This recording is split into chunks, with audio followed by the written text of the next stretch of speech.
এই পর্যন্ত আমরা গীতা নবম অধ্যায় পর্যন্ত আমরা দেখেছিলাম। লাস্ট যখন আমরা এই ক্লাসগুলো বন্ধ করেছিলাম, নবম অধ্যায় কী ছিল? রাজবিদ্যা, রাজগুহ্য যোগ।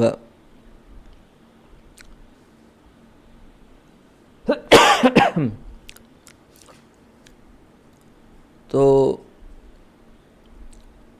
আগের সেশনে প্রথম অধ্যায় থেকে নবম অধ্যায় পর্যন্ত করেছিলাম। জেনারেলি আমরা কী করতাম যে প্রত্যেক এক বছরের মধ্যে 9 চ্যাপ্টার্স কমপ্লিট করে আরেক বছরে আর 9 চ্যাপ্টার্স কমপ্লিট করতাম।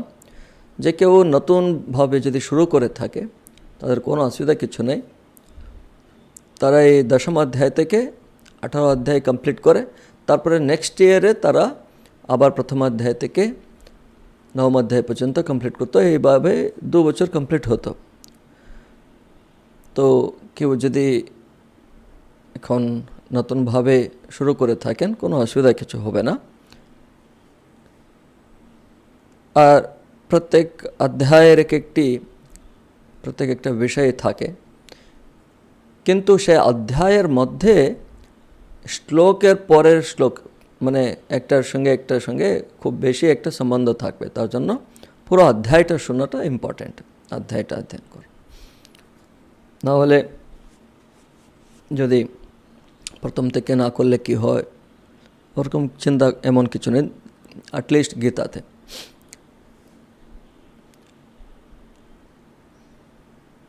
যদি এক দিক থেকে দেখলে প্রথম অধ্যায় থেকে যদি অধ্যয়ন করে ঠিকই আছে, বাট অনেক কারণের জন্য হয় না, আর এমন সমস্যাও হয় না।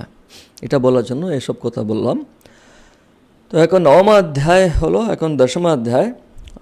প্রথমে আমরা দশম অধ্যায় আমরা একবার পাঠ করে নিতে পারি।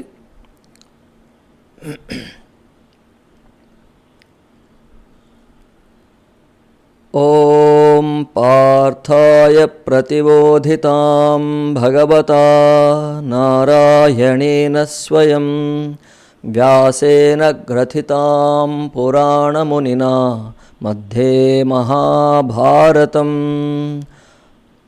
वसुदेवसुतं देवं कंसचाणूरमर्दनं देवकी परमानन्दं कृष्णं वन्दे जगद्गुरुम्। अथ दशमोऽध्यायः। श्रीभगवानुवाच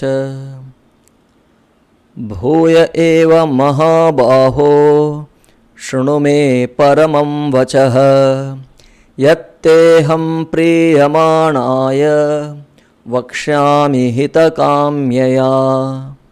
न मे विदुः सुरगणाः प्रभवन्न महर्षयः अहमादिर्हि देवानां महर्षीणाञ्च सर्वशः।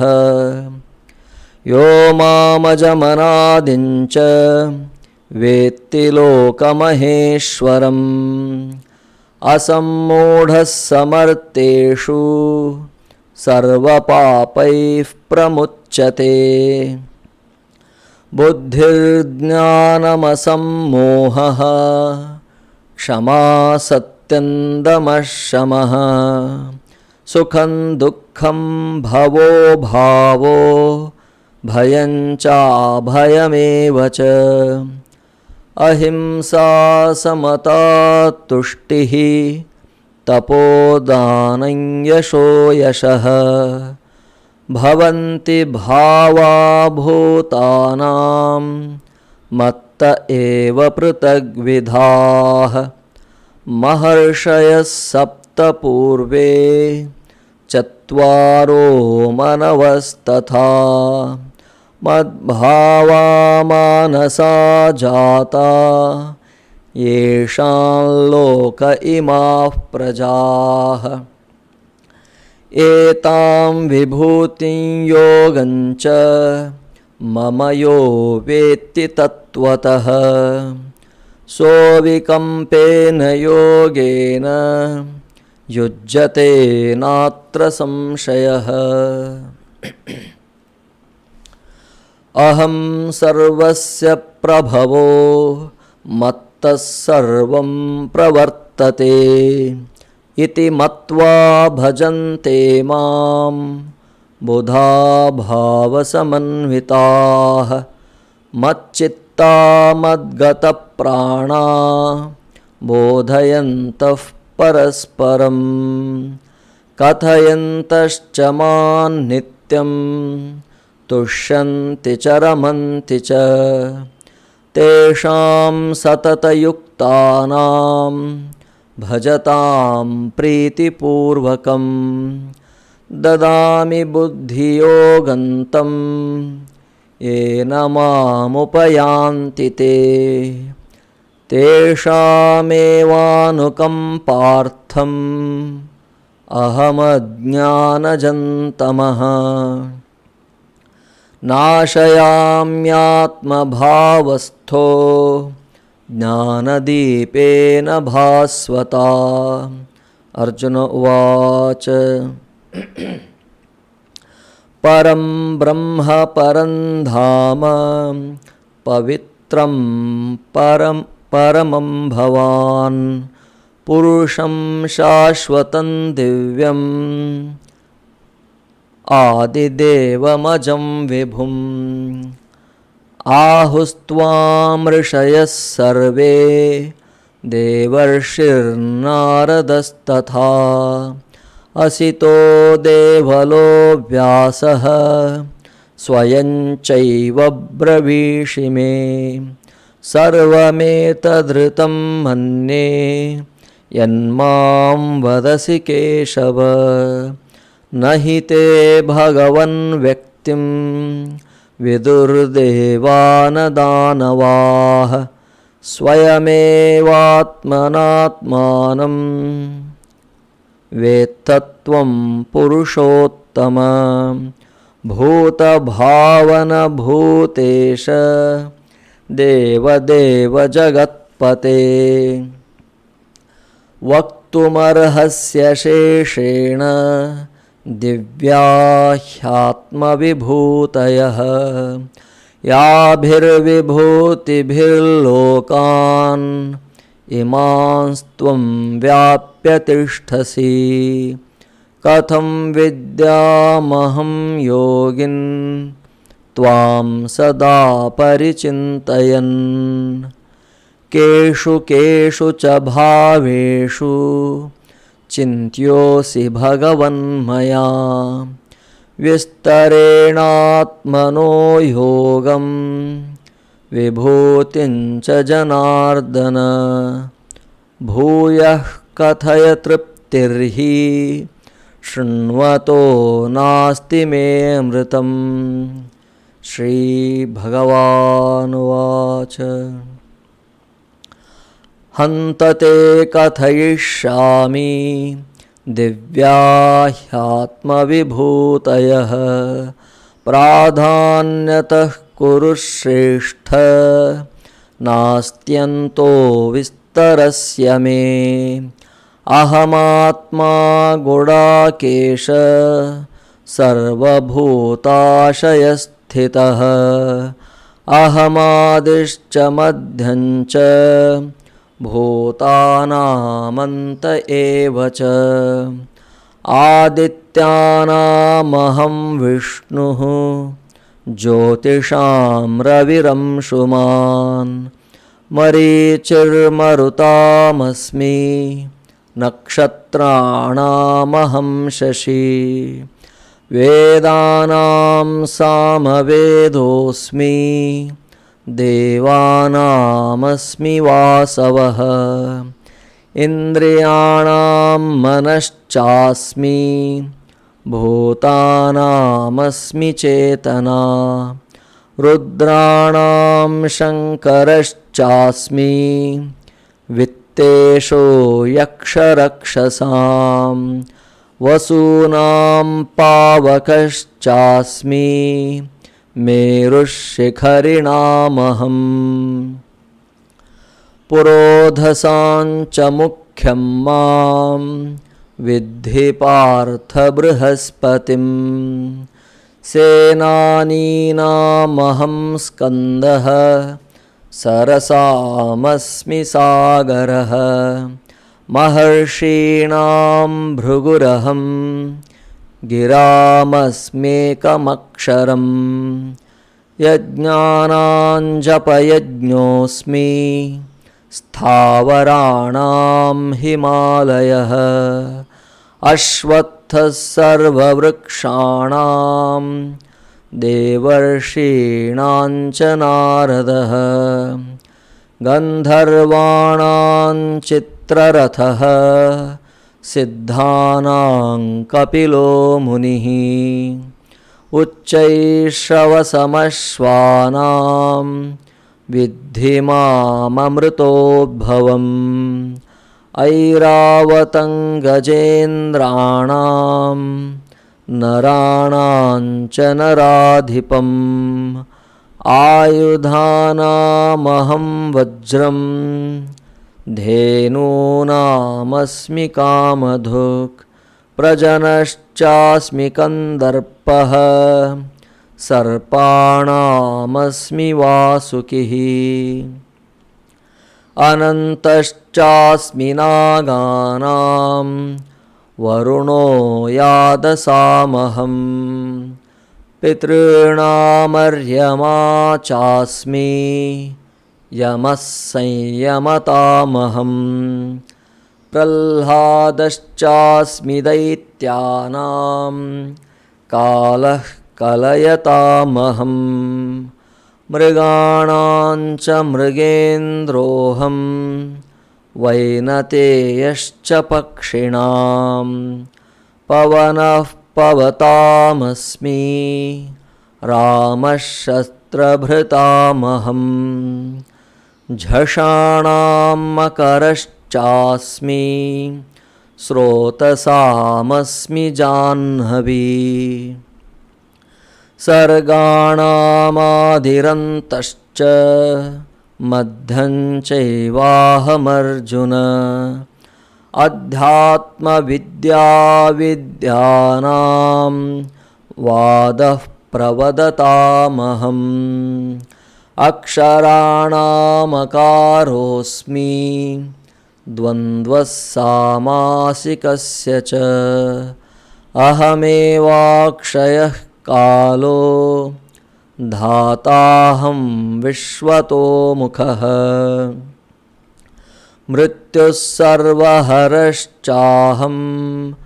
उद्भवश्च भविष्यताम् कीर्तिश्रीर्वाक्च नारीणां स्मृतिर्मेधा धृतिः क्षमा बृहत्साम तथा साम्नां गायत्री छन्दसामहं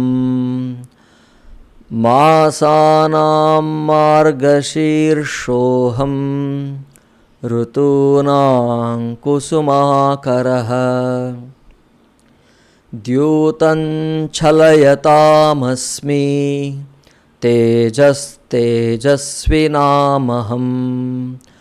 जयोऽस्मि व्यवसायोऽस्मि सत्वं सत्त्ववतामहं वृष्णीनां वासुदेवोऽस्मि पाण्डवानां धनञ्जयः मुनीनामप्यहं व्यासः कवीनामुशना कविः दण्डो दमयतामस्मि नीतिरस्मि जिगीषताम् मौनं चैवास्मि गुह्यानां ज्ञानं ज्ञानवतामहम् यच्चापि सर्वभूतानां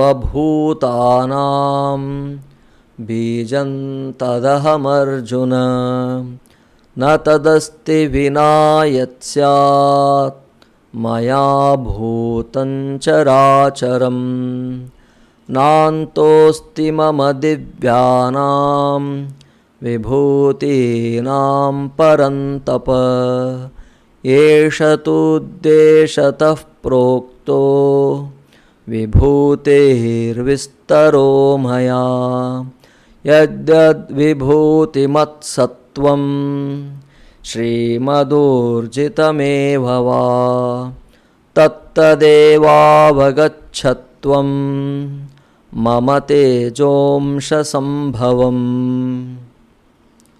अथवा बहुनैतेन किं ज्ञातेन तवार्जुन विष्टभ्याहमिदं कृत्स्नम् एकांशेन स्थितो जगत्।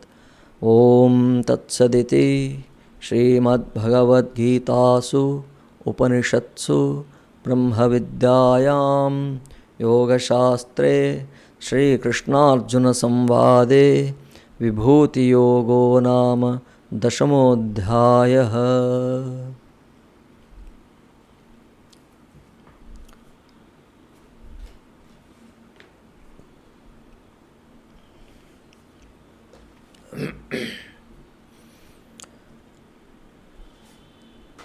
যে আমরা দেখলাম শেষে বিভূতিযোগো নাম 10মোऽধ্যায়ः বলে উক্ত হলো।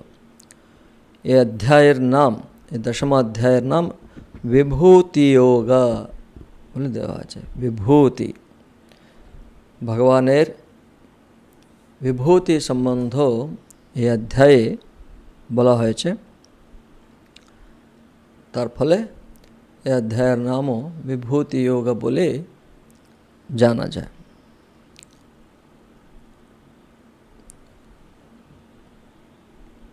তো 10ম অধ্যায়ের যে ভাষ্যকার, শঙ্করাচার্য ভাষ্যকার এবং শ্রীধর টিকাকার, তারা যখন এই 10ম অধ্যায় প্রারম্ভ করেন তখন প্রারম্ভে তার ব্যাখ্যা যখন শুরু করেন, প্রথমে সম্বন্ধ ভাষ্য, এটা আপনারা আগেও জানেন। সম্বন্ধ ভাষ্য বললে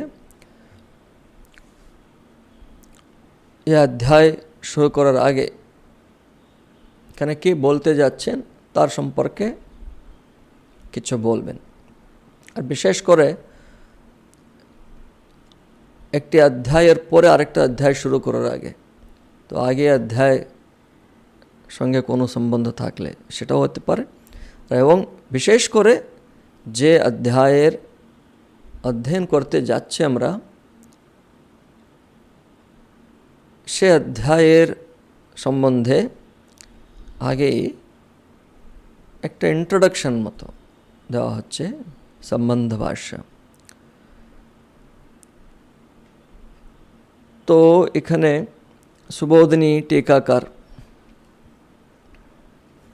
কি বলছেন, সুবোধিনী 10ম অধ্যায়ের প্রথম শ্লোকের পরে নিচে আছে, কিন্তু ওই সম্বন্ধ ভাষ্য বলার পরেই ওই যে শ্লোকটা শুরু হবে। উক্তাঃ সংক্ষেপতঃ পূর্বং সপ্তমাদৌ বিভূতয়ঃ দশমে তা वितन्यन्ते सर्वत्रेश्वर दृष्टये।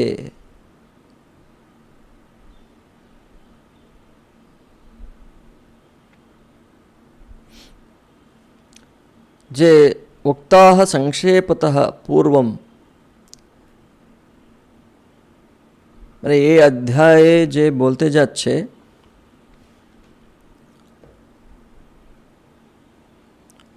অপূর্ব অর্থ, মানে নতুন অর্থ কিছু বলতে যাচ্ছে না। পূর্বমেব সপ্তমাদৌ विभूतयः उक्ताः संक्षेपतः पूर्वं सप्तमादौ विभूतयः। विभूति विभूति सम्पर्के सप्तम अष्टम नवम अध्याय संक्षेपतः বলা হয়েছে। কি বলা হয়েছে? বিভূতি সম্পর্কে। দশম অধ্যায়ে সেগুলোকে আবার আরও বিস্তৃতভাবে বলতে যাচ্ছেন। পূর্বমেব উক্তাহ এ বলার মাধ্যমে কি বলতে চাইছেন? বিভূতি এর ব্যাপারে নতুন করে বলতে যাচ্ছে না, নতুন অর্থটা কিছু এই অধ্যায়ে বলা যাচ্ছে না, আগেই বলা হয়েছে, উক্ত হয়েছে, সেটি এখন আরও সেখানে সংক্ষিপ্তভাবে বলা হয়েছে, এখানে আর বিস্তৃতভাবে বলা হবে। বিভূতি, বিভূতি মানে কি? আমরা বিভূতি যে ভস্ম ধারণা, বিভূতি ধারণা বলে, ভস্ম ধারণা শিখাই, তাও সেও তার অর্থ বিভূতি। অনেক অর্থ থাকে একটা একটা শব্দের, তো এখানে বিভূতি বললে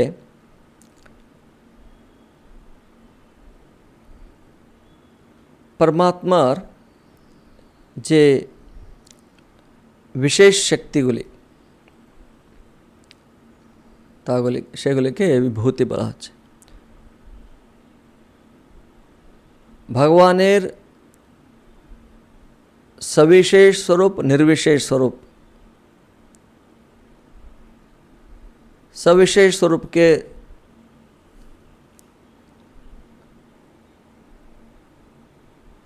ধ্যানে ধ্যান এবং নির্বিশেষ স্বরূপের জ্ঞান, সবিশেষ স্বরূপকে ধ্যানে এবং নির্বিশেষ স্বরূপকে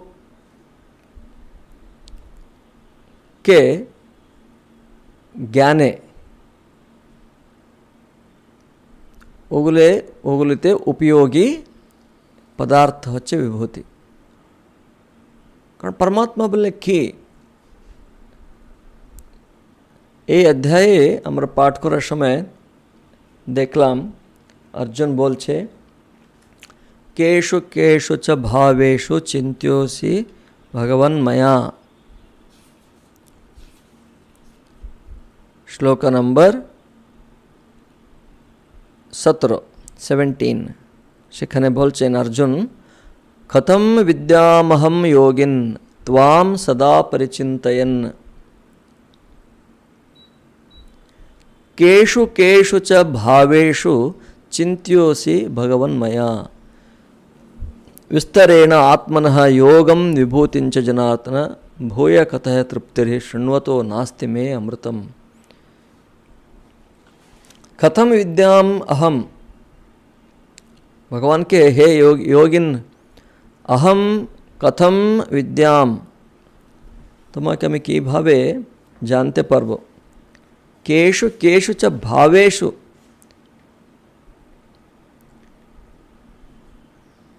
আমি তোমাকে কোন কোন বস্তুসমূহে, ভাবে, কোন কোন ভাবে, ভাব এখানে যে যা আছে, ভাব মানে আছে, তার মানে কোন কোন বস্তু অথবা যে কোনো একটা আধার, তার দ্বারা তোমার চিন্তন আমি করতে পারি।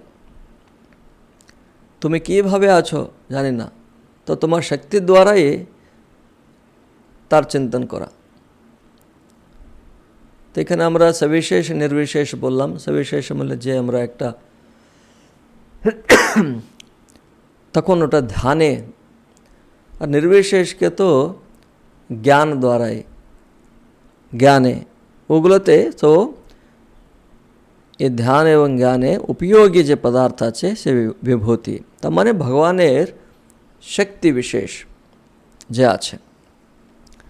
তার জন্য এখানে বলছেন অর্জুন, কেষু কেষু চ ভাবেষু চিন্ত্যোসি ভগবান ময়া। তো আবার আমরা এই প্রথম শ্লোকে চলে আসছি। এমনি সুবিধার জন্য আমি পরে যে এই অধ্যায়ে 17 শ্লোকে নিয়ে গেছিলাম, তো উক্তাহ সংক্ষেপতঃ পূর্বম, অপূর্ব অর্থ কিছু বলা হচ্ছে না। অপূর্ব অর্থ মানে নতুন অর্থ কিছু বলা হচ্ছে না, আগেই বলা হয়েছে। উক্তাহ বলা হয়েছে সপ্তমাদৌ, সপ্তম আদৌ, সপ্তমাদি, সপ্তম ইত্যাদি, সপ্তম অধ্যায়ে ইত্যাদিতে বলা হয়েছে। এই দশমাধ্যায়ে সেইগুলোকে আবার বিস্তৃতভাবে বলা হচ্ছে। কেন বলছেন? সর্বত্র ঈশ্বর দৃষ্টয়ে, সর্বত্র ঈশ্বর দৃষ্টির জন্য সেইগুলি দশমে বিস্তারিত হইতেছে বলছেন। এই সর্বত্র ঈশ্বর দৃষ্টির জন্য বলে কেন প্রয়োগ করলেন সেটা আমরা দেখব যখন পরের কয়েকটা শ্লোকের পরে আমরা দেখতে পারব। পরমাত্মা তার বিভূতি যখন বলতে শুরু করবেন, মত্তঃ সর্বং প্রবর্ততে, মত্ত এব পৃথগ্বিদাঃ ইত্যাদি দ্বারা এই সমস্ত যা কিছু আছে আমাদের সর্বত্র, এ সমস্তই পরমাত্মার বিভূতি বলে যখন জানতে পারবে, আর পরমাত্মার বিভূতির কোনো শেষও নয়।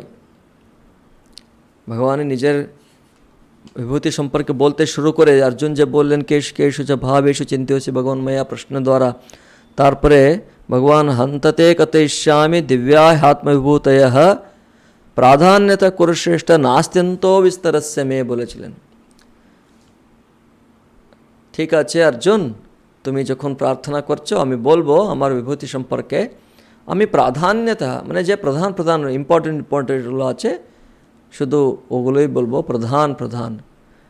কারণ না অস্তি অন্ত্यो, না অস্তি অন্ত বিস্তারস্য মে, আমার যে বিভূতির যে বিস্তার আছে তার কোনো অন্তই নেই। তার জন্য হে কুরুশ্রেষ্ঠ, হে অর্জুন, আমার দিব্য বিভূতি সম্বন্ধে আমি যে প্রধান বিভূতিগুলো আছে প্রাধান্যতঃ বলে শ্লোক নম্বর 19 সেখানে বলছেন।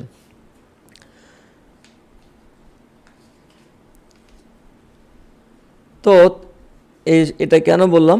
সর্বত্র ঈশ্বর দৃষ্টয়ে দশমে তা বিতন্যন্তে,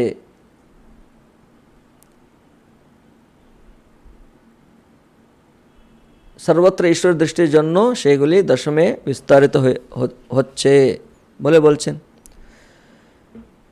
তো কথা হলো পূর্বে সপ্তমাদি অধ্যায়ে বিভূতি সমূহ সংক্ষেপে উক্ত হইয়াছে, এখন দশম অধ্যায়ে ঈশ্বর দৃষ্টি, সর্বত্র ঈশ্বর দৃষ্টির জন্য সেগুলি আবার বিস্তারিত হইতেছে।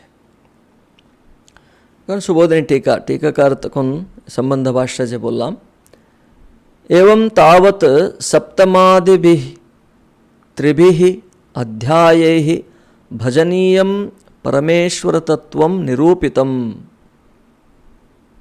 एवं तावत् ताहले ये रूपे ताहले सप्तमादिभिः, सप्तमादि इत्यादि त्रिभिः तीनटी अध्यायैः अध्याय द्वारा भजनीयं परमेश्वर तत्व निरूपितम। जे हमें बोललाम परमेश्वर तत्व,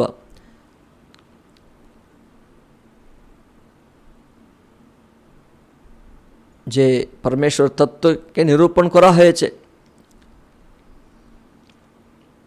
तद विभूतयश्च एवं तार विभूति संपर्के वो सप्तमे अष्टमे एवं नवमे बला हयेछे, विशेष करे सप्तमे एवं नवमे। तार उदाहरण दिच्छेन सप्तम अध्याये रसोहमप्सु कौन्तेय इत्यादिना संक्षेपतः दर्शिताः। रसोहमप्सु कौन्तेय इत्यादिना सप्तम अध्याये संक्षिप्त भावे भगवान বলেছিলেন रसोहमप्सु कौन्तेय प्रभास्मि शशिसूर्ययोः प्रणवः सर्ववेदेषु शब्दः खे पौरुषं ऋषो पुण्यो गन्धः पृथिव्याञ्च तेजश्चास्मि विभावसौ जीवनं सर्वभूतेषु तपश्चास्मि तपस्विषु बीजं मां सर्वभूतानाम् इत्यादि। अष्टमे च अष्टमाध्याये अधियज्ञोऽहमेवात्र इत्यादिना अधियज्ञ अहमेव अधियज्ञ अत्र इत्यादि द्वारा एवं नवमाध्याये अहम क्रतुरहम यज्ञः इत्यादि द्वारा তার বিভূতি বলা হয়েছিল। তো পূর্বে উক্ত হয়ে আছে বলছেন, তো তার জন্য তার রেফারেন্সও দিয়ে দিলেন এখানে।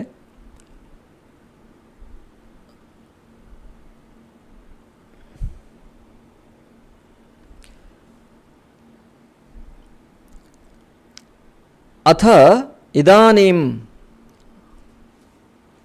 अथेदानीम् अथ इदानीम् अथेदानीम् আছে ওখানে अथ इदानीम् এখন তাহলে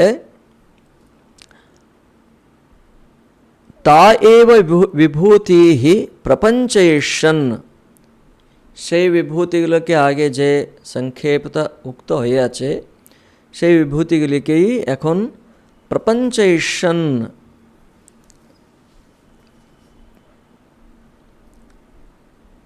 विस्तार करते इच्छा करिया स्वभक्तेः च अवश्यकरणीयत्वं वर्णयिष्यन् श्री भगवानुवाच भूय एव इति।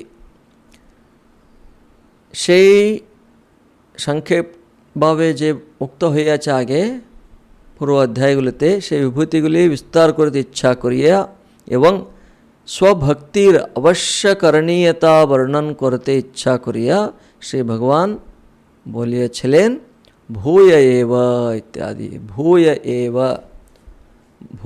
ये श्लोकटी प्रथम श्लोक भूय एव महाबाहो शृणु मे परमं वचः यत्ते अहं प्रीयमाणाय वक्ष्यामि हितकाम्यया।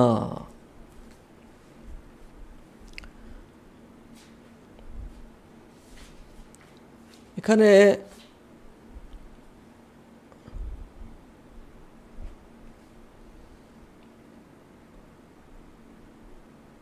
আগে বলা হয়েছে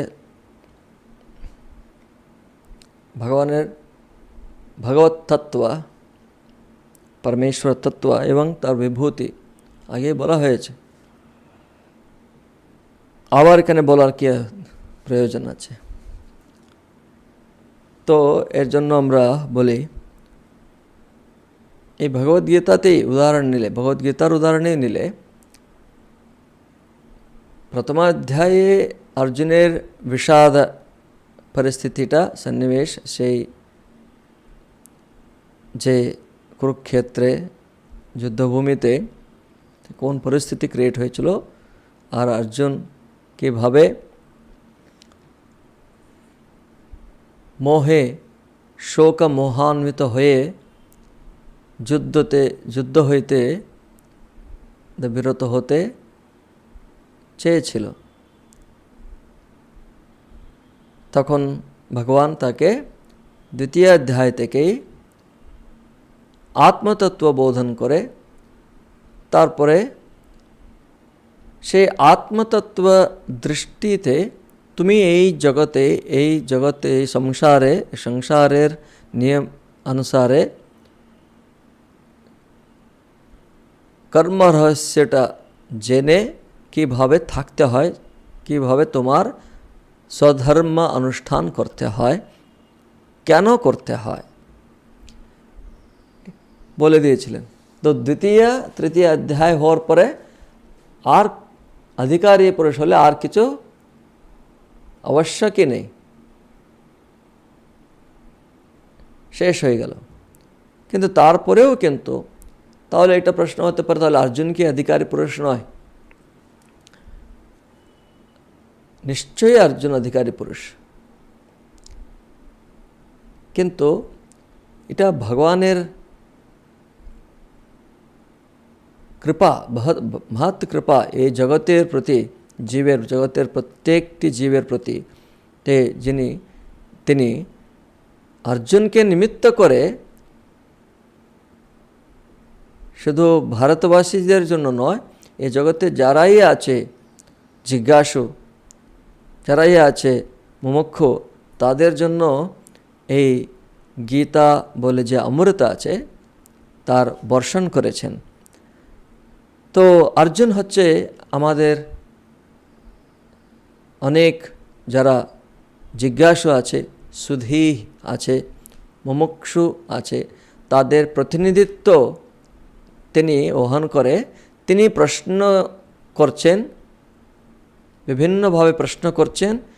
এগুলো দেখলে আমরা বুঝতে পারবো আমাদের মনে যে প্রশ্নগুলো হতে পারে, কীভাবে প্রশ্নগুলো আসতে পারে, ও সমস্ত প্রশ্নগুলোকে উনি তার সামনে রাখছেন, ভগবানের সামনে। আর ভগবানও তাকে অত্যন্ত অবধান দিয়ে, অত্যন্ত শান্তভাবে, সহনপূর্বক, প্রীতিপূর্বক, করুণাপূর্বক,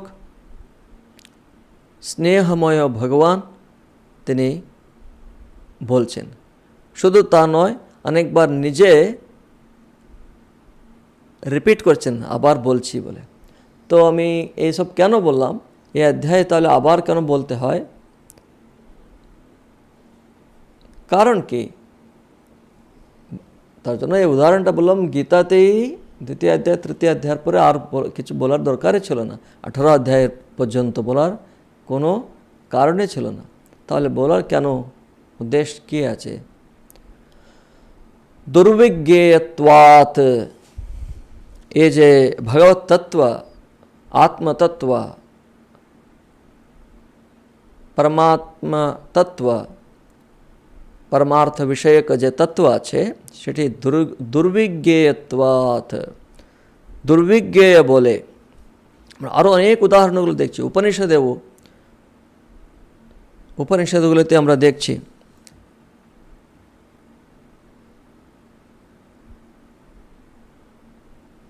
যে নচিকেতা বিভিন্নভাবে তাকে যমধর্মরায় উপদেশ করছেন, আর याज्ञवल्क ইত্যাদি যারা তখন উপদেশ করছেন,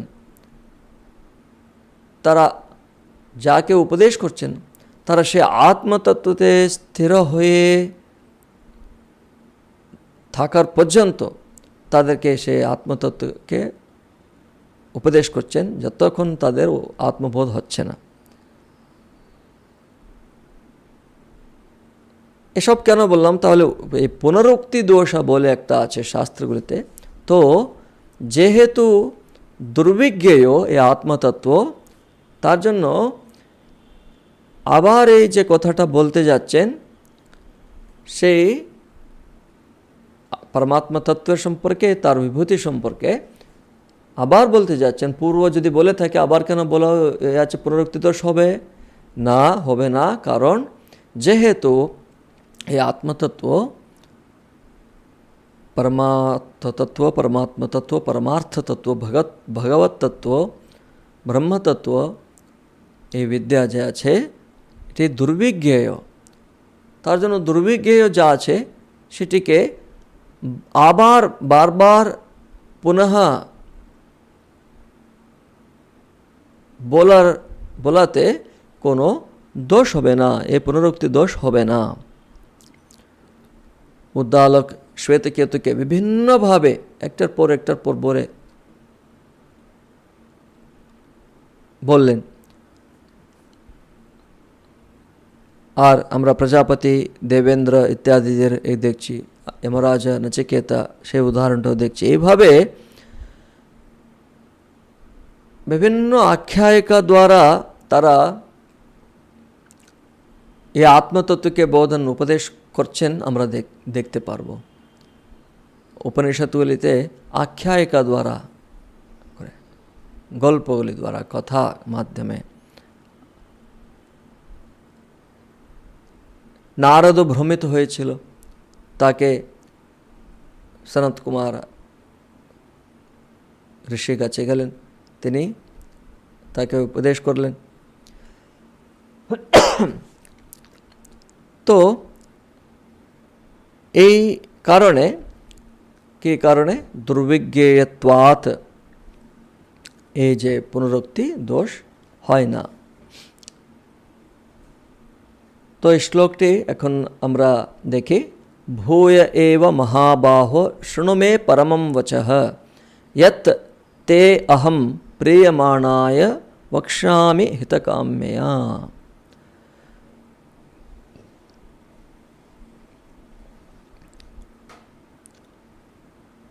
भूय एव महाबाहो, हे महाबाहो, अर्जुन के उद्देश्य करे भगवान बोलছেন हे महाबाहो, महान बाहु, बलशाली शक्तिशाली बाहुजार, महांतो युद्धादि स्वधर्मानुष्ठाने महत् परिचर्यायां वा कुशलो बाहु यस्य तथा। हे महाबाहो, युद्धादि स्वधर्मानुष्ठाने, अर्जुन क्षत्रिय, जे क्षत्रिय युद्धादि स्वधर्म अनुष्ठाने महत् एवं महत् परिचर्यायां वा अथवा महत् परिचर्यायां गुरुजनदेर, भगवानेर बड़ोदेर परिचर्या, महत् परिचर्यायां कुशलो बाहु यस्य, जार बाहु कुशल एवं जे आचे, ये भावे जे आचे, युद्धादि स्वधर्मानुष्ठाने अथवा महतेर परिचर्याय कुशल बाहुद्वय जाहार शेरूप। हे महाबाहु, हे महाबाहो, तो उद्देश्य करे, संबोधन करे, संबोधित करे अर्जुन के हे महाबाहो बोलছেন। भूय, भूय बोले पुनः, भूय एव शृणु मे वचः परमं वचः। तो भूय एव पुनरपि मे वचः शृणु। भूय माने भगवान এই পর্যন্ত নবম অধ্যায় পর্যন্ত কথা বলেছেন, অনেক কথা বলেছেন, তারপরেও এখন বলতে যাচ্ছেন, তো তার জন্য ভূয় বলে পুনরপি, पुनः अपि अमार कथा वचः, अमर वाणी शृणु, शुनो। कथम भूतम, किरूप वाक्य, अमर वाक्य श्रवण करो बोलছেন। कथम भूतम वाक्यम परमम, परमम एर अर्थ होबे एखाने परमात्मनिष्ठम बोलছে। परमम बोले प्रकृष्टम, शंकराचार्य যখন এ বলছেন परमम प्रकृष्टम निरतिशय वस्तुनः प्रकाशकम वचो वाक्यम। प्रकृष्टम परमम बोले और एक बोलते पारेन आमरा निरतिशय वस्तु प्रकाशकम। निरतिशय वस्तु जे आछे, निरतिशय वस्तु की ये परमात्मा तत्व, जे परमात्मा तत्व के प्रकाशक वाक्य जे आछे सेटी परमम होबे। परमम प्रकृष्टम माने निरतिशय वस्तुनः प्रकाशकम। अति उत्कृष्टम, अत्युत्तम वाक्य।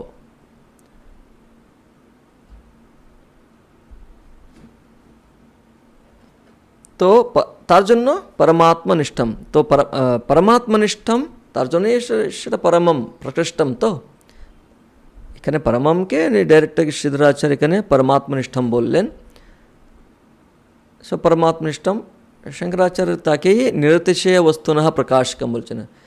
परमात्मा निरतिशय वस्तु है, মানে अत्यंत उत्कृष्ट वस्तु है। तो যা কিছু আছে তার মধ্যে परमात्मा अत्यंत উৎকৃষ্ট, পরমম তার জন্য। প্রকৃষ্টম বললে সেই পরমম, অত্যন্ত উৎকৃষ্টম, যে পরমাত্মাকে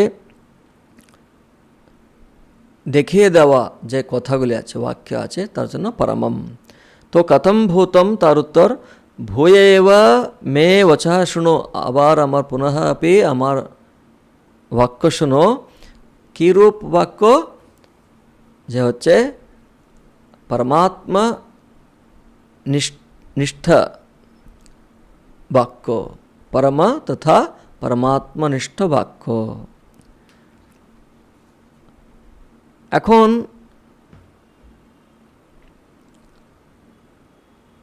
যে আমি এত কথা বলছি, পরমাত্মা এত বারবার কথা বলছেন, অনেক কথা বলেছেন, আবার পুনঃ আমার কথা শুনো বলছেন। यत्तेऽहं प्रीयमाणाय, यत् ते अहं प्रीयमाणाय, प्रीयमाणाय ते,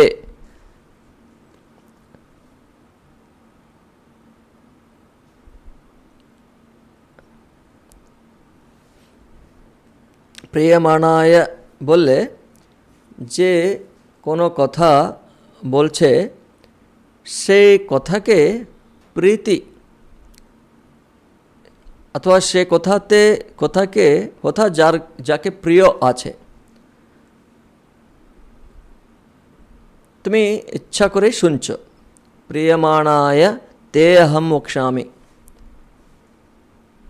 না হলে কি হয়, যে কথা বলছে এমন নয় যে আমি বলছি, তুমি ইচ্ছা নেই তোমার, আমি জোর করে বলছি। কেউ আছে কথা বলতে শুরু করলে, কারো ভাষণ শুরু হলে, কারো লেকচার শুরু হলে, অথবা এমনি সম্ভাষণ শুরু হলে, এই লোকটি কবে কথা শেষ করবে বলে একটা ভিতরে ভিতরে কষ্ট শুরু হয়ে যায় অনেকের। ও লোকটি ছাড়বে না। সামনের মানুষ আমার কথাটা শুনতে ভালোবাসে নাকি না, ওর ইচ্ছা আছে নাকি না, ও জানতে চায় না। অনেক সময় জানলেও ওই এমন কথা বলার ওর ইচ্ছা, তার কথাকে কেউ শুনতে হবে, কন্টিনিউয়াসলি ও কথা বলতেই থাকবে, ওর কথাটা কেউ শোনার জন্য কেউ লোক চায়। এভাবে ভগবানকে এভাবে না, ভগবানকে কি কথা বলার খুব একটা হ্যাবিট, অভ্যাস আছে, ওরা কি বলে না, একটা হ্যাবিট হয়ে যায়। কেউ যে বললাম, ওরা চুপ থাকতেই পারে না, ওরা কথা বলতে চায়, আর তাদের কথা শোনার জন্য কাকেও খুঁজতে থাকে। কাকেও দেখলেই ওকে ধরে নেবে। তো লোকে ওই রকম লোককে দেখে, আরে ভাই চলো এই রাস্তাটা পাল্টিয়ে দাও, ও ধরবে বলে পালিয়ে যায় লোকে, তাই না? সবার এটা এক্সপিরিয়েন্স থাকে। তাহলে কি ভগবান কি এখানে সেভাবে? উনি কি, ওনার খুব কথা বলার খুব ইচ্ছা আছে?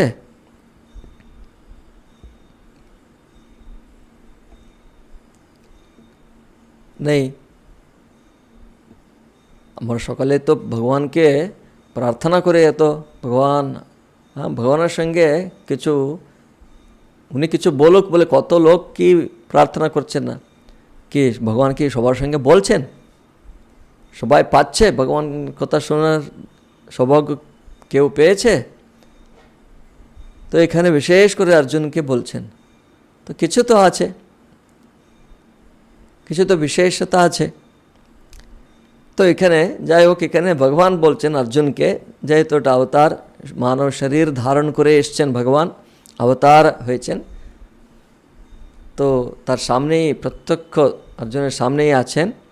তো তখন হয়তো যদিও শাখা বলেও যদি মনে করে অর্জুন, তাহলেও আমরা যে ব্যবহারিকভাবে যে বলছিলাম তখন, যে শ্রীকৃষ্ণকে কি কথা বলার ইচ্ছা খুব বেশি আছে বলে কথা বলছেন না। তাহলে কি বক্ষ্যামি হিতকাম্যয়া, यत्तेहं प्रीयमाणाय वक्ष्यामि हितकाम्यया। प्रथमे হচ্ছে প্রিয়মাণায়, তুমি আমার কথা শুনতে ভালোবাসো বলে তুমি কিভাবে मद्वचनामृतेनैव प्रीतिं प्राप्नुवते तुभ्यं हितकाम्यया हितेच्छया यदहं वक्ष्यामि तत्। मद्वचन अमृतेन एव प्रीतिं प्राप्नुवतः। जे মৃত্যুপ্রায় মৃত্যুতুল্য ব্যক্তি যে আছে, মৃত্যু শയ്যাতে আছে, সে ব্যক্তিকে যদি অমৃত দিলে ও অমৃত পেয়ে খুব আনন্দিত হয়ে আবার যে নর্মাল হয়ে যায়, মৃত্যু থেকে বাইরে চলে আসে, অমর হয়ে যায়, সেইভাবে মদ্বচন অমৃতেনৈব, ভগবানের বচন অমৃত দ্বারাই, ভগবানের যে বাক্যগুলি আছে, কথা আছে, তাকে অমৃততুল্য ভেবে প্রীতিম প্রাপ্নুতঃ, খুব আনন্দ পাচ্ছে, উল্লাসিত হয়ে যাচ্ছে অর্জুন। ভগবানের কথা পরেও বলছে, অর্জুন নিজেও বলছেন এই অধ্যায়ে श्लोक नंबर 18 नंबर श्लोक, विस्तरेणात्मनो योगम विभूतिंच जनार्दन। वो जा मैं आगे बोलेছিলাম যে 17 শ্লোকম केषु केषु च भावेषु चिन्त्योऽसि भगवन्मया प्रार्थना করছেন, विस्तरेण आत्मनः योगम विभूतिंच जनार्दन। विस्तारित भावे तुम्हें बोलो, भूय कथय, आबार बोलो, पुनरपि बोलो। तृप्तिर्हि शृण्वतः नास्ति मे अमृतम। আমার তৃপ্তি হচ্ছে না, মানে কারো কারো কারো কথা শুনলে আবার আরে বাবা এর কীভাবে আমি এসকেপ করব বলে চিন্তা থাকে।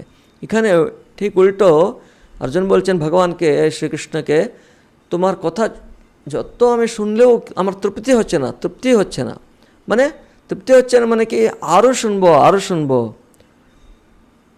শৃণ্বতঃ মে তৃপ্তির্হি নাস্তি। কেন?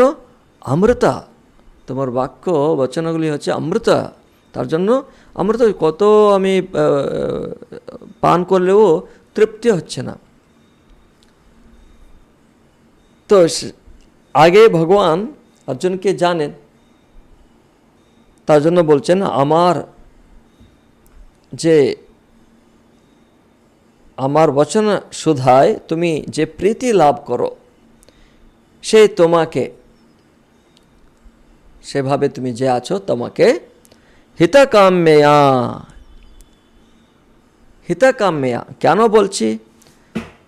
শুধু তুমি আমার কথাগুলি পছন্দ করো তার জন্যই নয়, তোমার কিন্তু পুনঃ পুনঃ উচ্চারণ কেন করছি?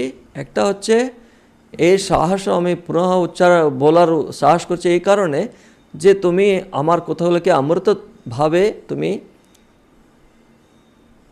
সেখানে তোমার প্রীতি লাভ করো, আনন্দ লাভ করো, এবং তার দ্বারা তোমার হিত কামনা করে আমি কথা বলছি। শুধু এ নয় কি তুমি বলার জন্য তুমি আনন্দ পাচ্ছ বলে নয়, তার হিত কামনা।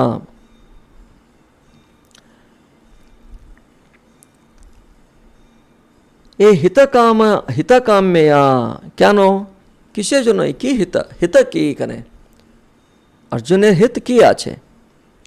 তো আমরা জানি অর্জুন কোন অবস্থাতে আছে সেটা আমরা জানতে হবে। যে অবস্থায় আমরা সকালেই আছি কিন্তু আমরা জানি না। সমস্যা হচ্ছে আমরা একটা সমস্যাতে আছি বলে আমাদের অনেক সময় ওটাকে আমরা বুঝতে পারি না।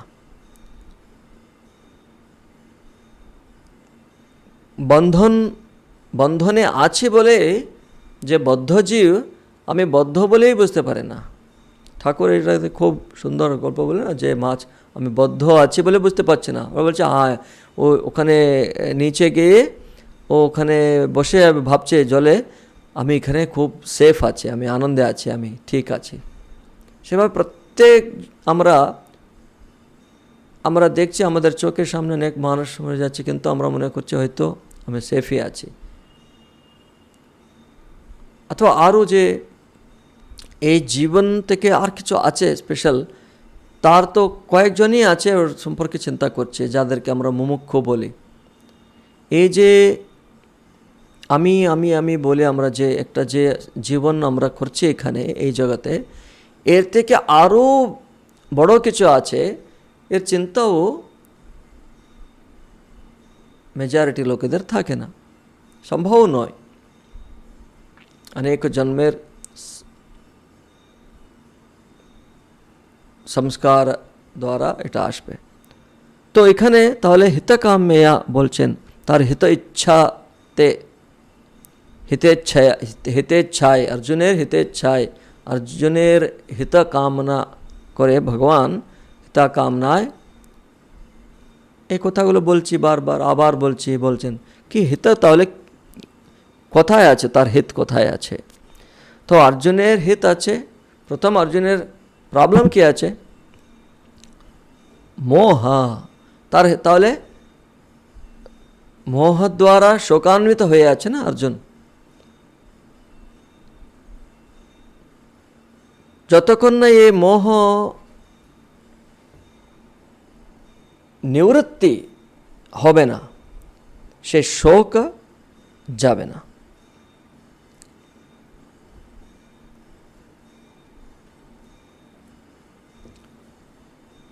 এবং তাহলে এই মোহ কীভাবে তাহলে নিবৃত্ত হবে?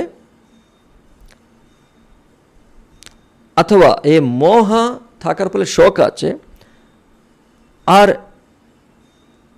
তার কারণটা কি? মোহের কারণটা কি? তাহলে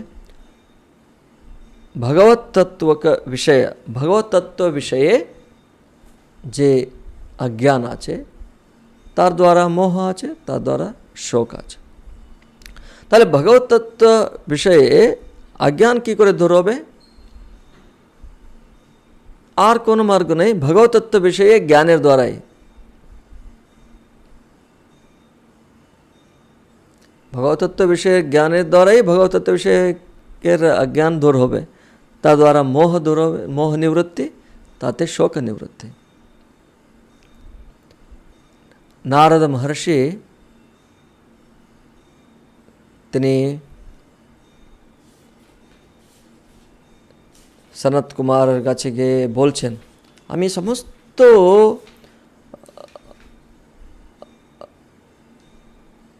শাস্ত্রগুলোকে অধ্যয়ন করেছি, 4টে বেদ, বেদাঙ্গ আর অন্য যা কিছু শাস্ত্রগুলো আছে সমস্ত আমি অধ্যয়ন করেছি, কিন্তু আমার শোক দূর হয়নি। আমার ভিতরে একটা কিছু আমি শেষ নেই তার, আর এবং শোক নিবৃত্তি হয়নি। আমি সম্পূর্ণ আনন্দিত নয়।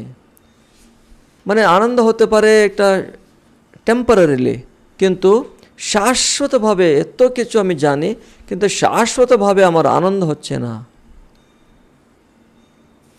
কেন? কি কারণ? তখন সনত কুমার ঋষি তাকে আত্মা তত্ত্ব উপদেশ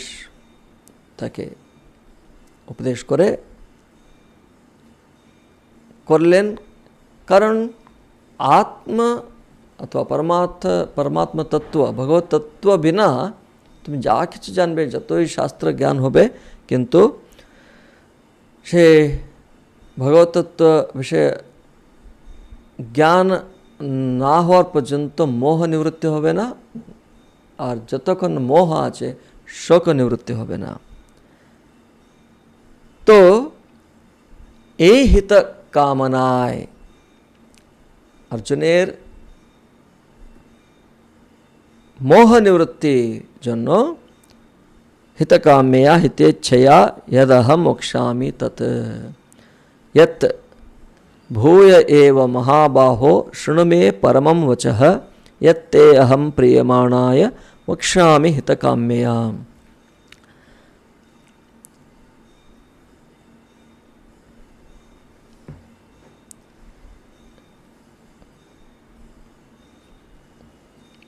এখন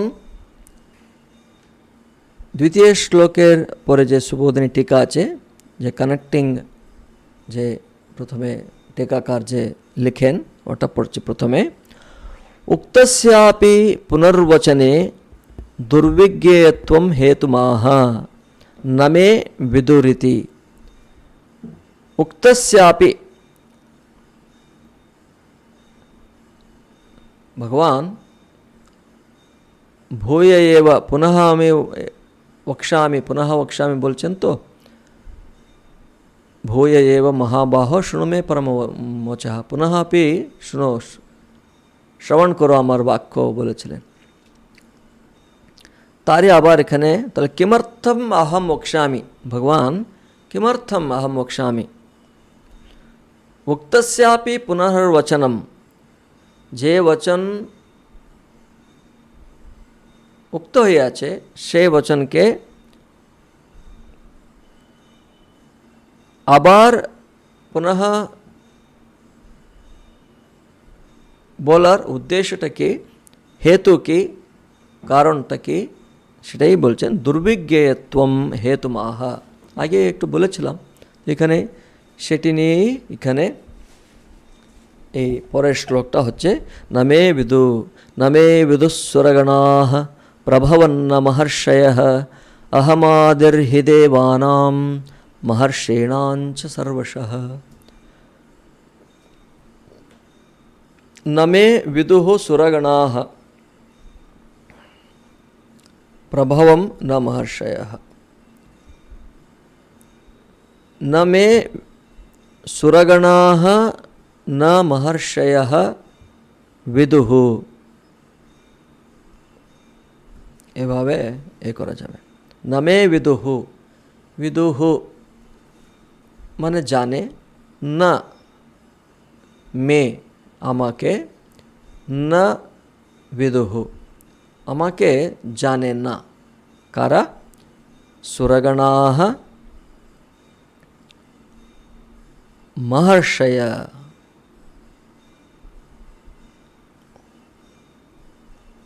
সুরগণাঃ ব্রহ্মাদয়ঃ,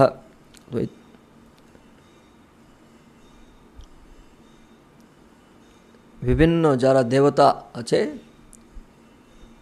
ব্রহ্মাদি ইত্যাদি সমস্ত দেবগণা, সুরগণা, মহর্ষয় আপি, ভৃগুয়াদি মহর্ষিরাও, তারাও নমে বিদুঃ আমাকে জানেন না। এটা বলছেন দুর্বিজ্ঞে, তো এই যে পুনর্বচনে দোষম স্যাৎ ইতি, পুনরুক্তি দোষ হতে পারে বলে যদি আমাদের কেন বলছেন দুর্বিজ্ঞেয়ত্বম। এখন দুর্বিজ্ঞেয় তো জানাতে হবে, পরমাত্মা তত্ত্বে জানতে গেলে তার দুর্বিজ্ঞেয়ত্ব, সে তত্ত্বকে জানবার যে কষ্ট যা আছে, ডিফিকাল্টি, দুর্বিজ্ঞেয়ত্ব ডিফিকাল্টি যে আছে, to show the difficulty or why it is being repeated again and again, because of difficulty in understanding. এখন যে দুর্বিজ্ঞেয়ত্ব প্রদর্শন করার জন্য বলছেন আমাকে দেবতাগণও জানে না এবং মহর্ষিরাও ঠিক জানে না বলছেন। যে আমরা জানি দেবতারা বললে শ্রেষ্ঠ, মহর্ষিরা বললে শ্রেষ্ঠ, তখন দেবতা এবং মহর্ষিদের মতো ভৃগু ইত্যাদি মতো মহর্ষিরাও জানে না, ব্রহ্মাদি ইন্দ্রাদি দেবতারাও জানে না বললে তার দুর্বিজ্ঞেয়ত্ব কত বলে আমরা বুঝতে পারবো। এটাও একটা বিশেষতা, এটা যে ব্যাখ্যান করতে গেলে অথবা কোনো একটা তত্ত্বের দুর্বিজ্ঞেয়ত্ব জানাতে গেলে মিথ্যা বলে নয়, এমনি বলার জন্য বলেছে নয়, কিন্তু দুর্বিজ্ঞেয়ত্বর তার একটা কোন লেভেলে দুর্বিজ্ঞেয়ত্ব জানা বলতে গেলে এখানে বলছেন যাদেরকে আমরা একটা উন্নত স্থান দিয়েছি, যাদেরকে আমরা অত্যন্ত শ্রদ্ধাপূর্বক আমরা যাদের দিকে আমরা দেখি, যাদের প্রার্থনা করে, সেভাবে দেবতারাও মহর্ষিরাও নামে বিদুহু,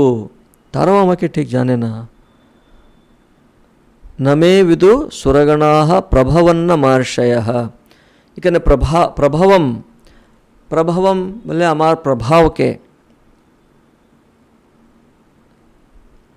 দুটো অর্থ আছে। আমার প্রভাব হচ্ছে আর উৎপত্তি, মানে আমার উৎপত্তি কীভাবে হয়েছে, অথবা আমার উৎপত্তির সম্পর্কে। প্রত্যেক বস্তু উৎপত্তি যেমন আছে সেভাবে আমারও কি উৎপত্তি কীভাবে, অথবা আমার উৎপত্তির সম্পর্কে। প্রভাব দুটোই অর্থ, প্রভাব, ভগবানের প্রভাব তার সম্পর্কে এবং তার উৎপত্তি সম্পর্কে। সুরগণা এবং মহর্ষয়ঃ ন বিদুঃ, তার কারণ বলছেন, কেন তারা মহর্ষিরা এবং দেবতারাও কেন আমাকে জানে না এবং আমার উৎপত্তি সম্পর্কে কেন জানে না। অহম আদিহি দেবানাম, অহম আদিহি দেবানাম মহর্ষিণাঞ্চ সর্বশঃ। এই যে দেবতারা আছে, সুরগণাহ এবং মহর্ষি যারা আছে, তাদের সকলেরই আমি আদি। আদি মানে কি? তাদের কারণ, তাদের উৎপত্তির কারণ, তাদের প্রভাব স্থান আমি হইতেই তারা উৎপন্ন হয়েছে। তো কোনো সময়ও কার্য কারণকে বুঝতে পারবে না। কার্য মানে পরিণামা, এখানে যারা উৎপন্ন হয়েছে তারা কার্য, সেই যে পরিণাম আছে তার পিছে যে আছে কারণ, সেটা হচ্ছে আদি, তার উৎপত্তি স্থান অথবা আদি কারণ। আদি মানে এখানে কারণ। তাহলে যেহেতু আমি তাদের আদি, অহম আদির্হি দেবানাম মহর্ষিণাঞ্চ, চ বলে এবং দেবতাদের এবং মহর্ষিদেরও আমি যেহেতু,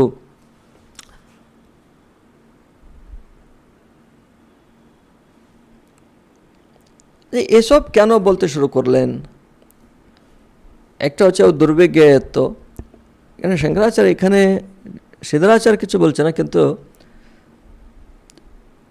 শঙ্করাচার্য কিছু বলেন। কেন আমি একটা জায়গাতে আমি একটা করেছি, আমাদের একটা সুরগণাহ মহর্ষি, এদের কথা কেন তুলেছে এখানে? আমাদের অর্জুনের মনে একটা সংশয় আসতে পারে, আমি এত দেবতাদেরকে উপাসনা করেছি, আমি এত মহর্ষিদের সেবা করেছি, আমি তাদের কাছ থেকে জেনে নেব।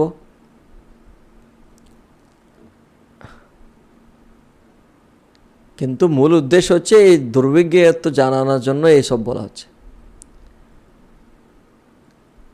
তো যে একটি ব্রহ্মতত্ত্ব বিভিন্ন জায়গাতে কিন্তু উদাহরণ আছে, সেখানে ইন্দ্র ব্রহ্মজ্ঞানের সম্পর্কে বলছে, অথবা প্রজাপতি বলছেন, অথবা মহর্ষিরা উপদেশ করছেন, সেটা আমরা দেখছি, উপনিষদে এগুলো দেখছি, ওটা পরে আসবো।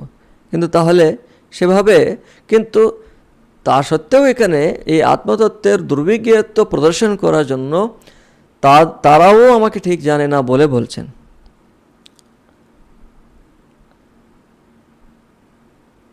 আর তার কারণ বলছেন, যেহেতু আমি তাদের আদি, তারা যদি কার্য, আমি তাদের কারণ, তো কার্য কারণকে জানতে পারবেন না। এই অর্থে যে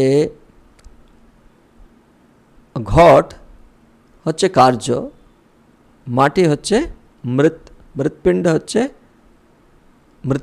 মৃত্তিকা হচ্ছে কারণ। এখানে মানে আমি একটা সিম্পল নিচ্ছি, আবার কারণের মধ্যে আবার অনেক কিছু কারণ চলে আসবে ওই উদাহরণ দিতে গেলে। তো সিম্পলভাবে জাস্ট বুঝতে সুবিধা হয় তার জন্য বলছি। তো ঘট, যে তার আইডেন্টিটিকে যে ঘটভাবে যদি মনে করে, তখন ও কোনোদিনও মনে করবে না আমি মৃত্তিকা বলে। আমাদেরও সেই অবস্থা এখন। এবং দেবতারও যে প্রত্যেক দেবতা নিজের যে কোনোভাবে শরীর হোক, তো আমরা এই শরীর, এই কার্য কারণ সংঘাত যে আছে, এই শরীর মন বুদ্ধি নিয়ে আমরা আমাদের সম্পর্কে একটা আইডেন্টিটি ডেভেলপ করে রেখেছি। তো এর কারণটা আমরা ভুলেই গেছি। শাস্ত্র দ্বারা এখন আমরা জানতে পাচ্ছি, সেও ভগবান বলছেন এখানে। শাস্ত্রে যা আছে এবং উপনিষদেও যা আছে, উপনিষদ বেদগুলিও পরমাত্মা হইতেই এসেছে বলে আমরা জানি। তো এখানে ভগবদ্গীতাতেও তো বিশেষভাবে ভগবান স্বয়ং তার বাণী আমরা এখানে শুনতে পাচ্ছি। তো এখানে মেইন জিনিসটা হচ্ছে, যেটা আমরা বুঝতে হয় আর আমাদের যে ফোকাস থাকতে হয়, সেটি হচ্ছে এই দুর্বিজ্ঞেয়ত্ব, সেটিকে বোঝানোর জন্য। আর প্রথম হচ্ছে যে উক্ত হয়ে আছে তার কথা কেন বলছো, তার হেতু বললেন দুর্বিজ্ঞেয়ত্ব। তো সেই দুর্বিজ্ঞেয়ত্বকে প্রদর্শন করতে গিয়ে বলছেন, কেন আমি এই দেবতা এবং মহর্ষিরাও আমাকে জানে না, দেবতাগণ আমার আবির্ভাব তত্ত্ব জানে না, মহর্ষিগণও না, যেহেতু আমি দেবগণ ও মহর্ষিগণের সর্বপ্রকারে আদি কারণ স্বরূপ। এই হলো।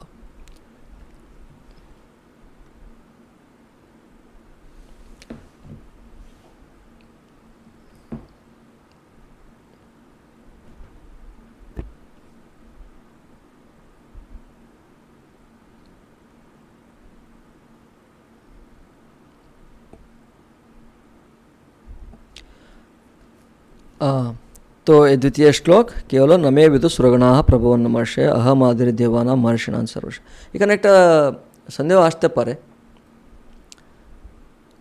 কারণ এই আগের অধ্যায়ে, নবম অধ্যায়ের প্রারম্ভে কি বলা হয়েছিল, সুসুখম কর্তুমব্যয়ম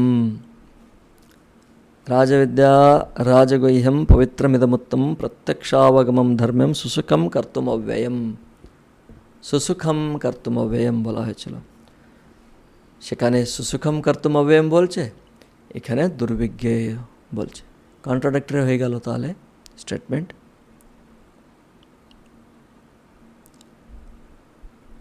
খটা উপনিষদেও বলছে, ক্ষুরস্য ধারা নিশিতা দুরত্যয়া দুর্গম পতস্তৎ কবয়ো বদন্তি। ক্ষুরস্য ধারা নিশিতা দুরত্যয়া দুর্গম পতস্তৎ কবয়ো বদন্তি। এই যে কত দুর্বিজ্ঞেয় এই আত্মতত্ত্ব, তার সম্পর্কে বলছে, ক্ষুরস্য ধারা নিশিতা দুরত্যয়া দুর্গম পথ। এই যে পথ আছে, আত্মজ্ঞানের পথ, ব্রহ্মতত্ত্ব পরমাত্মতত্ত্ব, সে পথ আছে, এত দুর্বিজ্ঞেয়, দুর্বিজ্ঞেয় সে পথ। কীভাবে ওটাকে দিচ্ছেন, উপমা দিচ্ছেন কি, ক্ষুরস্য ধারা নিশিতা দুরত্যয়া, শার্প রেজার্স এডজ, অ্যান্ড তার উপরে যেভাবে চললে কেমন ডিফিকাল্টি। এমনি আমরা একটা কি রস্সির উপরেও যেতে পারি না, রজ্জুর উপরেও আমরা চলতে পারবো না, রজ্জুও ছেড়ে দেন। আরও একটা মোটা যদি একটা স্টিক থাকলেও একটা জাস্ট একটা 1 ফিটের একটা রেখে একটু রাস্তা করে দেওয়া, ওর উপরে যাও বলেও ভয় পায় লোকে, তাই না? তো এখানে বলছেন মানে দুর্বিজ্ঞেয়ত্ব বোঝানোর জন্য। তার মানে সেখানেও তাহলে আরে এত ডিফিকাল্ট হলে আমরা করবো কেন বলে ছেড়ে দিতে পারে সেখানে খড়োপনিষদে। তারপরে শ্লোকে বলছেন, উত্তিষ্ঠত জাগ্রত প্রাপ্য বরান নিবোধত। ক্ষুরস্য ধারা নিশিতা দুরত্যয়া দুর্গম পতস্তৎ কবয়ো বদন্তি। যে জ্ঞানীরা বলে এটা এত দুর্বিজ্ঞেয় বলার উদ্দেশ্য হচ্ছে তাহলে তোমাকে ডিসকারেজ করে ওই পথ থেকে তোমাকে বিমুখ করার জন্য নয়, দুর্বিজ্ঞত্ব জানিয়ে তার দুর্বিজ্ঞত্বকে তোমার সামনে রেখে তোমাকে আর কত সাবধান হয়ে থাকতে হবে, প্রমাদ রহিত হয়ে থাকতে হবে, কত একাগ্রচিত্ত হয়ে থাকতে হবে, অন্তর্মুখী হতে হবে, এটা জানানোর জন্য। তার জন্য তারপরে বলছেন উত্তিষ্ঠতা জাগ্রতা প্রাপ্য বরান নিবোধতা। তুমি যে জ্ঞানীরা আছে তাদের কাছে গিয়ে এই তত্ত্বের সম্পর্কে শুনো, তাদের মুখে শুনো। তারপরে তোমার মধ্যে ওই কীভাবে এই তত্ত্বটাকে জানা যাবে একটা আইডিয়া পাবে। কোথাও তো শুরু করতে হবে। সবাইকে ভগবান এসে স্বয়ং ভগবান এসে তো বলবেন না, কিন্তু ঈশ্বরের অনুগ্রহে এসব ব্যবস্থা হয়ে যায়। ঈশ্বর অনুগ্রহাদেব জ্ঞাতুম শক্যতে। ঈশ্বরানুগ্রহাদেব অদ্বৈত বাসনা বলে আছে। এই যে আত্মতত্ত্বে সব বাসনা বলে বলছে, এটা ভালো বাসনা।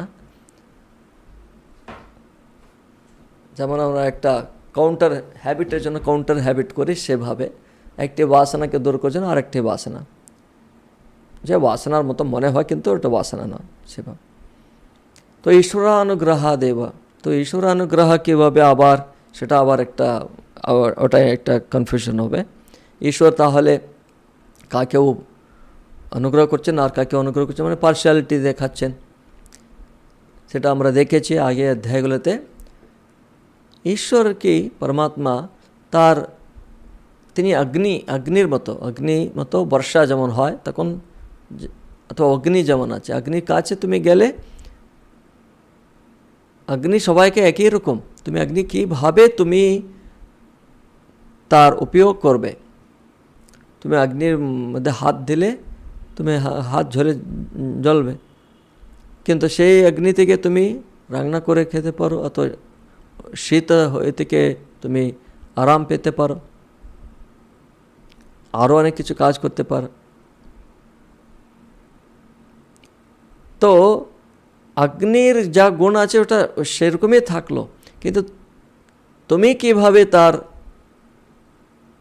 ব্যবহার করবে, তার প্রয়োজন অথবা উপয়োগ তুমি কিভাবে করবে তার উপরে নির্ভর। তার মানে এখানে মানুষ নিজের কর্মানুসারে তার প্রবৃত্তি হয়ে থাকবে।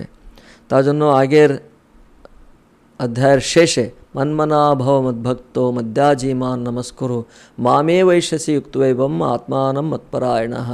তো ঈশ্বর অনুগ্রহ হতে গেলে ওখানে আগে বলেছেন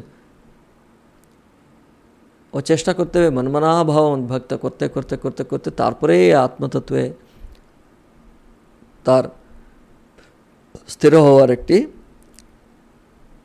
চিন্তা অথবা সিদ্ধি হবে। তো আমরা বলছিলাম এই দুর্বিজ্ঞের কথা বলছিলাম। আর তাহলে আগে বলা হয়েছে সুসুখম কর্তব্যম, এখানে দুর্বিজ্ঞেয়ত্ব বলছেন, তাহলে এটা কন্ট্রাডিক্টরি হতে পারে না, কন্ট্রাডিক্টরি নয়, একেবারে কন্ট্রাডিক্টরি নয়। সুসুখম এরকম বলেছিলেন এই কারণে যারা অধিকারী পুরুষ, যারা সব যা বলা হচ্ছে, যেভাবে রাগদ্বেষ হইতে মুক্ত হয়েছে, যে অন্তর্মুখী আছে, তার জন্য সুসুখম কর্তব্যম। যারা এখন অন্তর্মুখী হয়নি তবু তারাও যদি সেই পথে যাচ্ছে তাদের জন্যও আছে, কিন্তু যারা একেবারে অধিকারী পুরুষ নয়, যারা বহির্মুখী, তাদের জন্য কিন্তু এটা দুর্বিজ্ঞেয়। এটা সিম্পল অর্থ। এটা আর একটা হচ্ছে অত সুসুখম কর্তব্যম সব এনকারেজ করলেন, আবার দুর্বিজ্ঞেয়ত্ব বলছেন। যে কোনো একটা বস্তু খুব আরামসে পাওয়া যাবে বলে আমরা মনে করি ঠিক আছে পরে দেখা যাক, এটা এমনি কমন সেন্স, এটা প্র্যাকটিক্যাল একটা কথা বলছে। কিন্তু যদি ওটা বলে না এটা খুব ডিফিকাল্ট বললে একটা ভিতরে একটা চ্যালেঞ্জ আসে। আচ্ছা ঠিক আছে, অনেক মানুষ আছে, আর অনেকে পালিয়েও যেতে পারে, ড্রপও করতে পারে, ওটা বলে কি তো শুধু মানুষকে করার জন্যই বলে বলছেন সেও নয়, কিন্তু দুর্ভিজ্ঞতা তো আছেই, কিন্তু দুর্ভিজ্ঞ তো দেখাইয়া তাকে ডিসকারেজ করে ওকে ওই পথ হইতে বিমুখ করার উদ্দেশ্য নয়। যে আমি বললাম সদস্য ধারা নিষ্ঠা দূরত্বেয়া দুর্গম পথস্তৎ কবয় বদন্তি বলে তার দুর্ভিজ্ঞতাটা প্রদর্শন করছে, তার কারণ এটাকে প্রাপ্তব্যমেবা, এটাকে করতেই হবে, লাভ করতেই হবে বলার জন্য। তার অর্থ হচ্ছে এটাকে লাভ করতেই হবে, এত ডিফিকাল্ট আছে তাহলে এটাকে লাভ করতেই হবে। হিতকাম্যয়া বলেছেন, এত কষ্ট হলে কি হিতকাম্যয়া, কারণ আলটিমেট যে শোক নিবৃত্তি হতে হবে তোমার, তার জন্য মোহ নিবৃত্তি হতে হবে। সে মোহ কীভাবে নিবৃত্তি হবে? আর কোনো রাস্তা নেই, তোমার সম্পর্কে তুমি জানা, স্বরূপ জ্ঞান, পরমাত্মা তত্ত্ব। পরমাত্মা তত্ত্ব স্বরূপ জ্ঞান আলাদা কিছু নয়। তোমার স্বরূপ জ্ঞান, স্বরূপ তত্ত্ব জানলে, তার মানে এটা হচ্ছে আত্মতত্ত্ব জানা, মানে আত্মা জ্ঞান সঙ্গে সঙ্গে বুঝবে আর কিছু নেই বলে, আছে ওই একই বস্তু, কিন্তু আমার অজ্ঞানবশত আমি অনেক দেখছি বলে।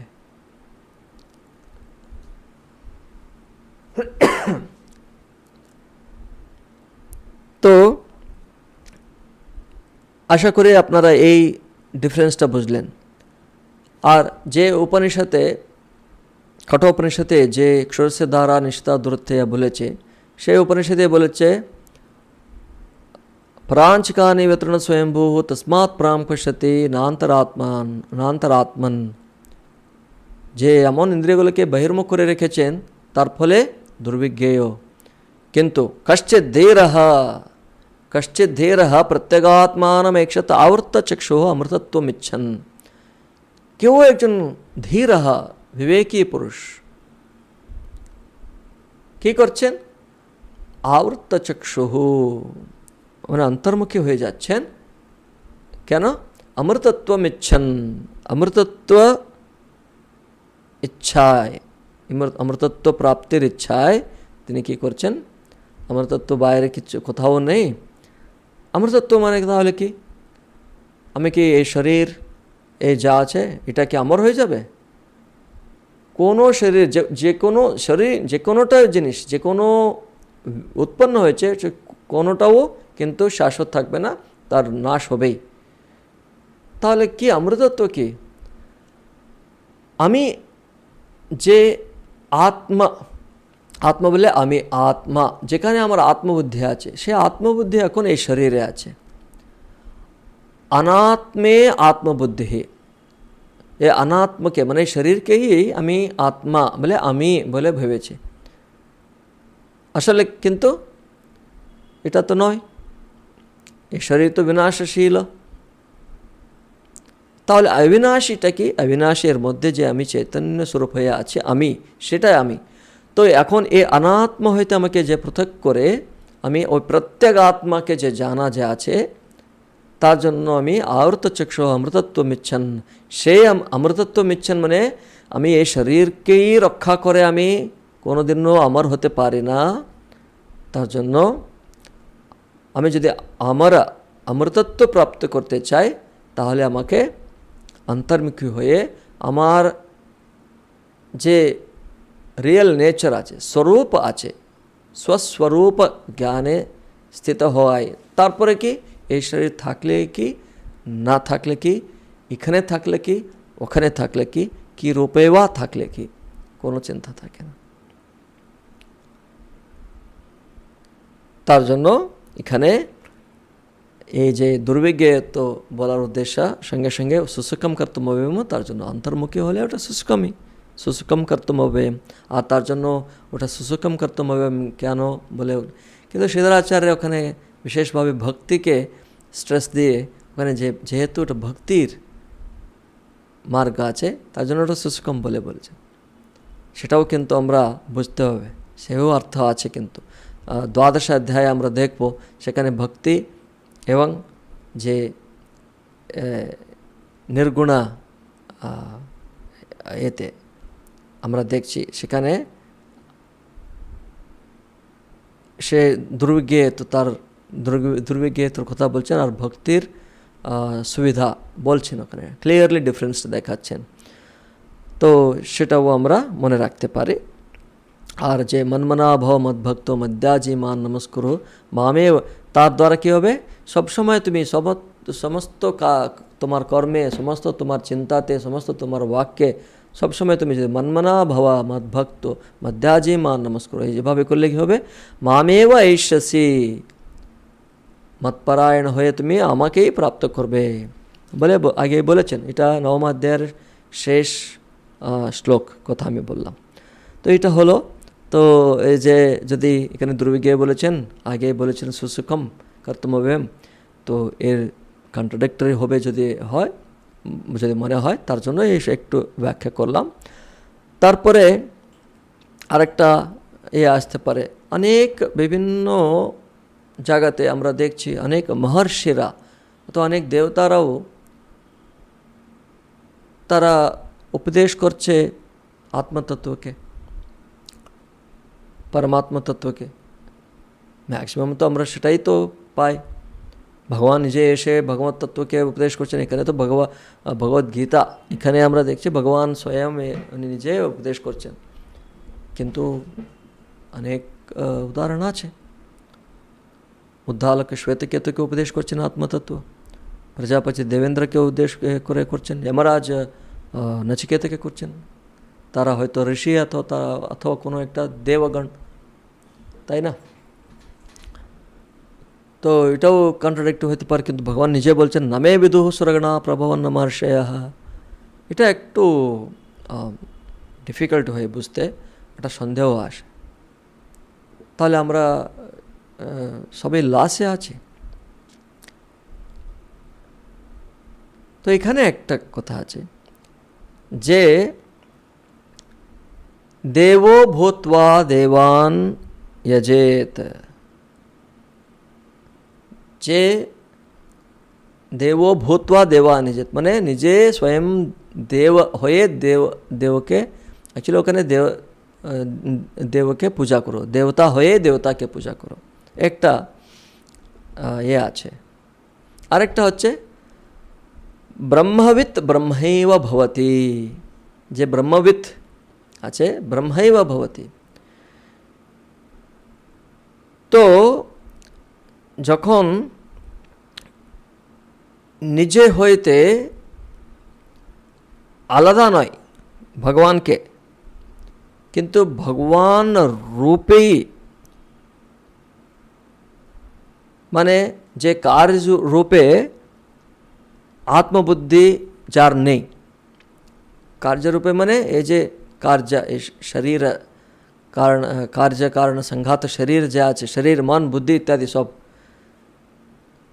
যখন ব্রহ্মা চিন্তা করতে করতে, যার আত্মচিন্তন করতে করতে যিনি আত্মায় হয়ে আছেন, মানে অনাত্ম বস্তুতে আত্মবুদ্ধি নয়, সেই ব্রহ্মই অহম ব্রহ্মাস্মি এভাবে যে এই বুদ্ধিতে যে স্থির হয়েছে, যার এই জ্ঞান আছে, যিনি এটা বুঝতে পেরেছেন, তিনি যখন উপদেশ করবেন অথবা ওনার দ্বারা যখন আমরা উনি জানেন কি করে, উনি তখন যখন ব্রহ্মবিদ ব্রহ্মৈব ভবতি মানেটা কী হলো, যখন উনি ওই সে ব্রহ্মজ্ঞানে আছেন, উনি আবার আলাদা করে কিছু ভাবছেন না, অনাত্মা নিজের শরীর সম্পর্কে ভাবছেন না, তখন কি হলো, তিনি সে পরমাত্মা হয়ে আছেন। কিন্তু তিনি কার্যরূপে বুদ্ধি রেখে, আত্মবুদ্ধি রেখে, মানে এই শরীর ইত্যাদিতে বুদ্ধি রেখে কিন্তু তাকে জানতে পারবেন না। যখন উনি জানেন বলে উনি সেই কন্ডিশনে আছেন, তার মানে কি উনি যে অনাত্ম রূপ যে তার আছে শরীর ইত্যাদি, তাতে ওনার আত্মবুদ্ধি নেই, তিনি তখন ব্রহ্মই হয়ে আছেন, পরমাত্মাই হয়ে আছেন। তো পরমাত্মা হয়েই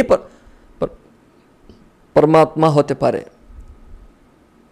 পরমাত্মা স্বরূপে দাঁড়িয়ে তিনি করতে পারেন, থাকতে পারেন।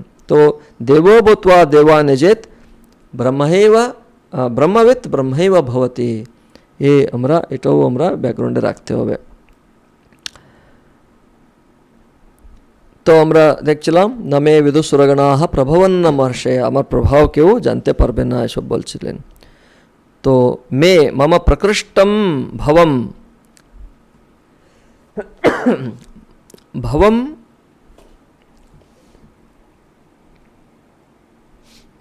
প্রকৃষ্টম ভবম মানে প্রভাব, প্রকৃষ্ট ভব अथवा प्रभाव, जन्म रहितस्यापि नाना विभूतिभिः आविर्भावं सुरगणा अपि महर्षि अपि भृग्वादय न जानन्ति। এটা বলা হয়েছে এখন আমরা যে আমি আমার প্রকৃষ্ট ভব, আমি জন্মরহিত, তথাপি আমি নানা বিভূতি সহজে আবির্ভাব করি, তাহা দেবতাগণ এবং ভৃগু প্রভৃতি মহর্ষিগণও জানে না। বিশেষ করে এই যে অবতার হয়েছেন, তো এই অবতার আমরা অনেক গল্প জানি ভাগবতে অথবা অন্যান্য স্থলে জাগাতে। শ্রীকৃষ্ণ তিনি স্বয়ং ভগবান, এর জ্ঞান তার মাতা যখন যশোদাকে আমরা দেখছি, যশোদরা উনি তার মুখে এমন কীভাবে কী রূপে মা দেখতেন, ওকে ছোটো বাচ্চার মতো, আমি যদি না থাকি তার রক্ষা কে করবে, এত চিন্তা, তার রক্ষার ভার আমারই বলে। যিনি এ সমস্ত ব্রহ্মাণ্ড অথবা ব্রহ্মাণ্ডগুলি যা আছে, সমস্ত বিশ্বকে যিনি রক্ষা করছেন, এই একজন মা মনে করছে তার রক্ষা আমাকে করতে হয়, তাকে একটা এমন মায়াতে রেখেছেন। আর অনেক ঋষিরাও জানতো না, ব্রহ্মা ইন্দ্রও জানতো না। ওসব আমরা গল্প আমরা জানি আমরা, যে গোবর্ধনগিরি ইন্দ্র জানতো না শ্রীকৃষ্ণকে। তারা মনে করছে এই গোপাল যে খেতে নবনীত না পেয়ে এদিকে ওইদিকে অন্যান্যদের বাড়িতে চুরি করছে,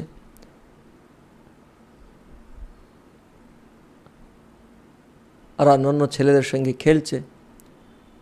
আবার ছোটবেলায় তিনি বড় বড় রাক্ষসদেরকে, আসুরদেরকে হত্যা করেছেন, বধ করেছেন। তারপরেও তারা আবার ভ্রমিত হয়ে যাচ্ছে। তারা হয়তো ওটাকে অন্য কোনো ক্যালকুলেশন ভাবছে, হয়তো এটা অন্য কোনো কারণে হতে পারে, অথবা ওরা অন্য লজিক, হয়তো অন্য কেউ করেছে, কোনোভাবে অ্যাক্সিডেন্টালি হয়েছে, এসব অনেক কিছু থাকতে পারে, তাদের বিশ্বাস হচ্ছে না। সেই অর্থেও এখানে ভগবান হয়তো বলছেন নামে বিদুসুরগণাহ প্রভবন্ন মহর্ষয়া, কারণ আমি যেহেতু ওদের আদি কারণ, তার জন্য তারা আমার এই যে প্রভাবা তো আমার যে উৎপত্তি, এসবগুলো তারা বুঝতে পারছে না। আর আমার নানা বিভূতি দ্বারা আবৃত আমি যে আছি, আমি জন্মরহিত, তথাপি আমি নানা বিভূতি সহজে আবির্ভাব করি, তাহা এই দেবতাগণ এবং ভৃগু প্রভৃতি মহর্ষিগণও জানে না।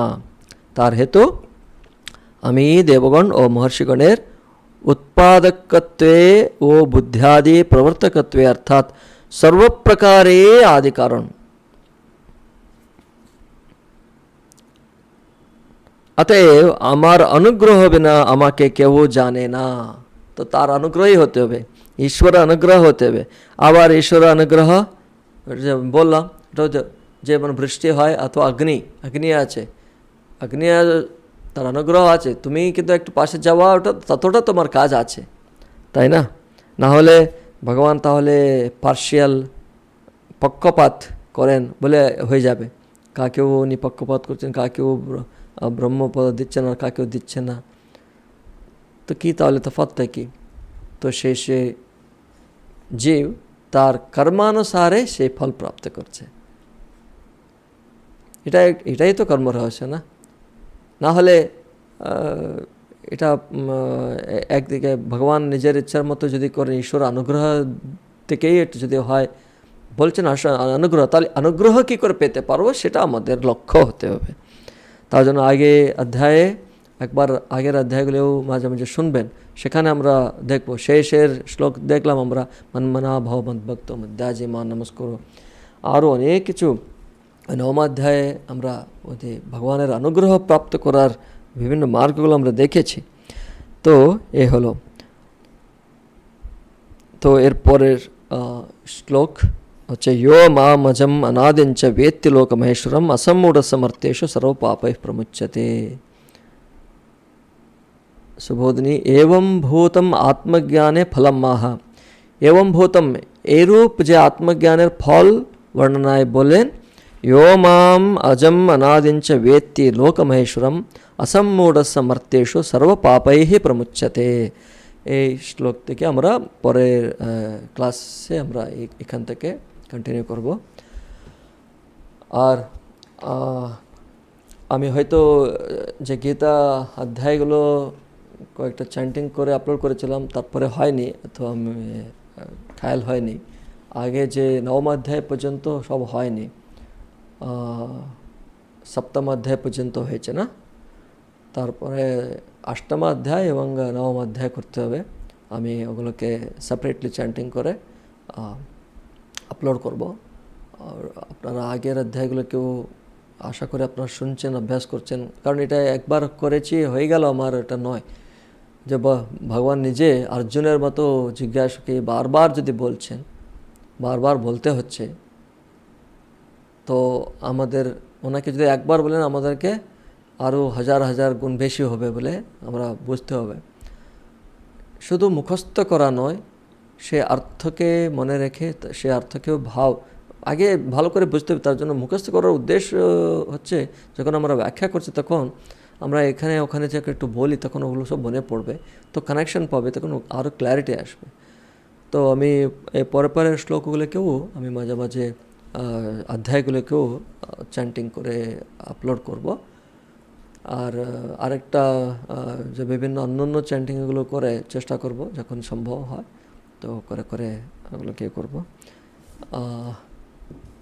মুন্ডকা উপনিষদ এর একটা শুরু কবে করব একটু ভাবছি, দেখছি। এখন আপাতত এই সানডে এই টাইমে আমরা এই গীতা কন্টিনিউ করব, যে আমরা নতুন একটা Mundka Upanishad Vedic and devotional chanting বলে করা হয়েছিল। ওটা আশা করা হয়েছিল যে আমরা অফলাইন ক্লাস শুরু হয়ে যাবে তখন সামনাসামনি, কারণ এটা রিপিটেশন না হলে তো ভালো হবে না। আমি কিন্তু তবু কয়েকটা স্তোত্র অথবা চ্যান্টিং, ভেদিক চ্যান্টিং এসবগুলো করে আপলোড করেছি, যাতে আপনারা শুনে থাকুন, অ্যাটলিস্ট একটা সংস্কার হবে। যখন ঈশ্বরানুগ্রহাত, ঠাকুরের কৃপাতে যখন সব ঠিক হয়ে যাবে, আশা করি ঠিক হয়ে যাবে, ঠিক হতে হবে, সকালে আমরা প্রার্থনা করি আমাদের মানুষ হতে কেউ একটা যে অনেক স্ট্রাগলগুলো আমরা হয়তো অনেকে আমাদের লাইফ টাইমে এইরকম একটা পরিস্থিতি আমরা দেখিনি, আমরা দেখতে পেয়েছি একটা এরকম। অনেক কিছু শিখিয়েছে, সব কিছু সব রকম, সব দিকে ভালো মন্দ সব কিছু আমরা দেখতে পাচ্ছি। অনেক আমাদের খুব গরিব লোকদেরকে অনেকে হয়তো হারিয়েছে, অনেক রকম সংকষ্টের মধ্যে। এইগুলো দেখতে থাকলে আরও বেশি এই যে জীবনের উদ্দেশ্য সম্পর্কে যারাই মুখ আছে তাদের একটা বেশি করে বুঝতে পারবে জীবনের এই যে কতটা এই শাশ্বত নশ্বর এই সবগুলোর সম্পর্কে, এবং আমাদের কোনটাকে প্রায়োরিটি দেওয়া উচিত। কারণটা কোনোটাও আমাদের হাতে আমরা মনে করি আমরা সব আছে, আমরা করতে পারি, তখন বুঝতে পারি না যে এই যে আমি বলে আমরা মনে করছি, আমি বলে যা আছে এটা কিচ্ছু নেই। কিভাবে আমার অহংকারকে একটা মার আমরা খেতে পারি দেখতে পাচ্ছি আমরা। তো কিন্তু ও যে একটাই যে আমিকে জানার ফলে অনাত্মতে আত্মবুদ্ধি রেখেছি আমরা, কিন্তু যে আত্মজ্ঞানে স্বরূপ জ্ঞানে স্থিত হলেই এ সমস্ত শোক নিবৃত্তি, তাতে মোহ নিবৃত্তি, তার দ্বারা শোক নিবৃত্তি। তো ভগবত কৃপায় আমরা এই গীতা শাস্ত্র অধ্যয়ন করতে পারছি। বিভিন্ন এখানে উপনিষদ ইত্যাদি শাস্ত্রগুলোকে আপনারা শুনতে পাচ্ছেন।